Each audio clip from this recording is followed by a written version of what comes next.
नमस्कार दोस्तों। मैं हूं नितिन मलिक। आज मैं नवाज शरीफ के बारे में बात करने जा रहा हूं। आप लोगों ने शायद सुना होगा उनकी लेटेस्ट स्टेटमेंट, जो कि बहुत ही हास्यास्पद है। आपको भी हंसी आएगी सुन के।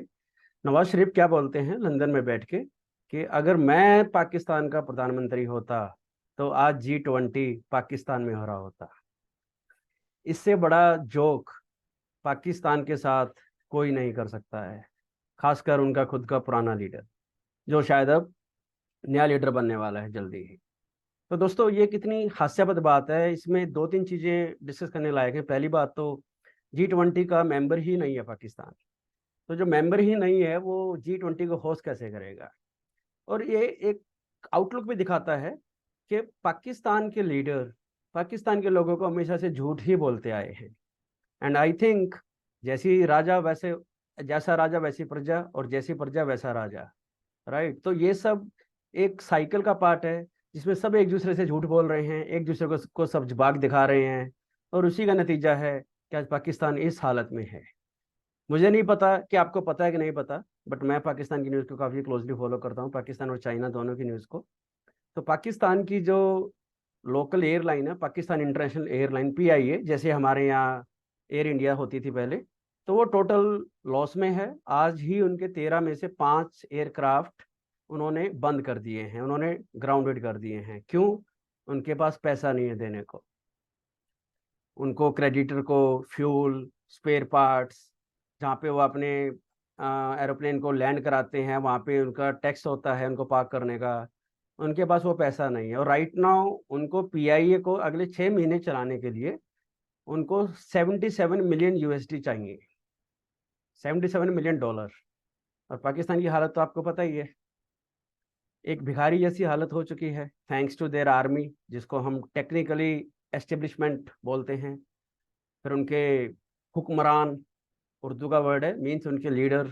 वो लीडर नहीं है, वे पॉलिटिशियन हैं। लीडर कुछ और होते हैं, पॉलिटिशियन कुछ और होते हैं, आई बिलीव, और आपको पता है।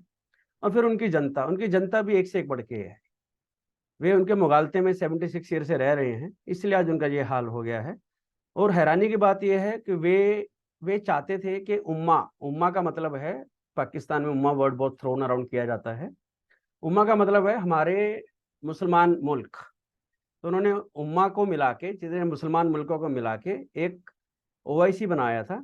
आज OIC की वैल्यू कुछ नहीं रही है। और MBS मोहम्मद बिन सलमान, जो अभी G20 के लिए इंडिया आए हुए थे स्टेट विजिट पे, उन्होंने 100 बिलियन का प्रॉमिस भी किया है। रिफाइनरी वगैरह खोलेंगे इंडिया के अंदर।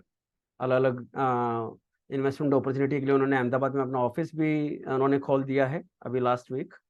तो वे उम्मीद कर रहे थे पाकिस्तान के मोहम्मद बिन सलमान, सऊदी अरेबिया के किंग, इंडिया के बाद पाकिस्तान भी आएंगे और उनको $25 बिलियन समथिंग का उन्होंने कुछ बोला है, उसको वो एग्जीक्यूट करेंगे।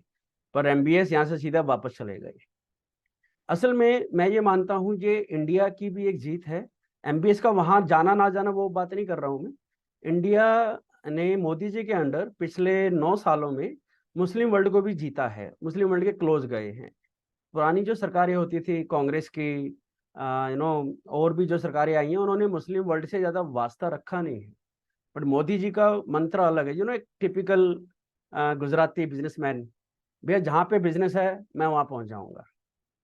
अब हमारे लाखों लोग तो वहाँ पे काम करते हैं, सऊदी अरबिया में, UAE में।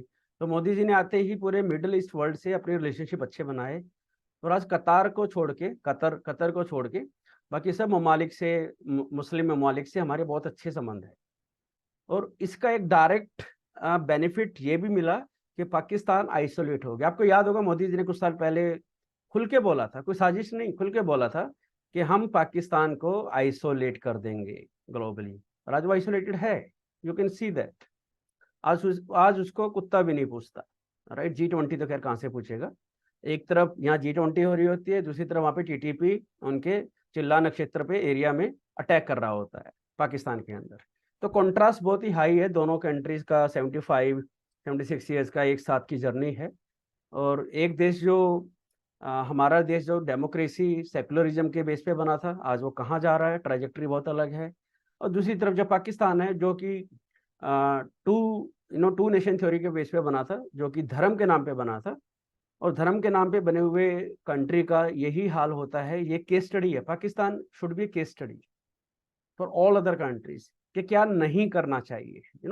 हम सब बताते हैं एक दूसरे को, तुम्हें ये करना चाहिए, तुम्हें वो करना चाहिए, बट कोई ये नहीं बताता कि तुम्हें क्या नहीं करना चाहिए। हम मानते हैं वो तो अंडरस्टूड है, वो तो पता ही होगा सबको, जी नहीं पता। when it comes to countries managing economy, managing global relationship, foreign policy, right, defence, तो पाकिस्तान का जो हाल है वो एक केस स्टडी होनी चाहिए, जो पूरे वर्ल्ड के सारे जितने फॉरेन पॉलिसी के इंस्टीट्यूट हैं वहाँ पे ये पढ़ाया जाना चाहिए कि फॉरेन रिलेशन कैसे खराब नहीं करने चाहिए, क्या करें कि आपके रिश्ते बेटर हों। उसके लिए ऑपोजिट केस स्टडी है हमारा इंडिया, जिसने अभी new Delhi declaration in G20, and despite very very difficult situation thanks to Russia and Ukraine war, उन्होंने फिर भी कंसेंसस क्रिएट किया।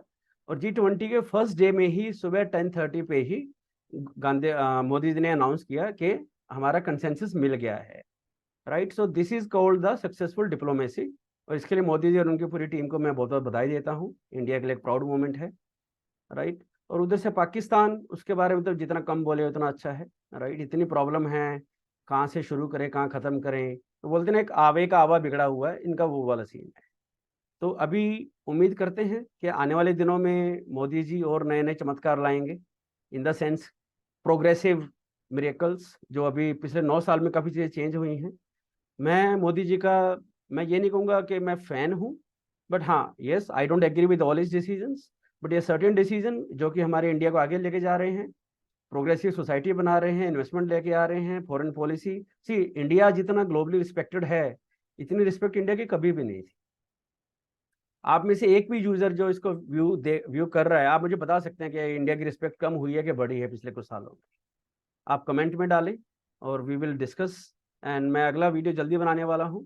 आगे बहुत सारे इंटरेस्टिंग इवेंट्स आ रहे हैं इंडिया के अंदर और ग्लोबली। अगला वीडियो मैं चाइनीज इकोनॉमी पे बनाऊंगा कि वो कैसे पूरे वर्ल्ड को इम्पेक्ट करेगी, राइट। और इसके कुछ डाउन साइड भी हैं, बट कुछ अप साइड भी हैं इंडिया के पर्सपेक्टिव से। थैंक यू दोस्तों।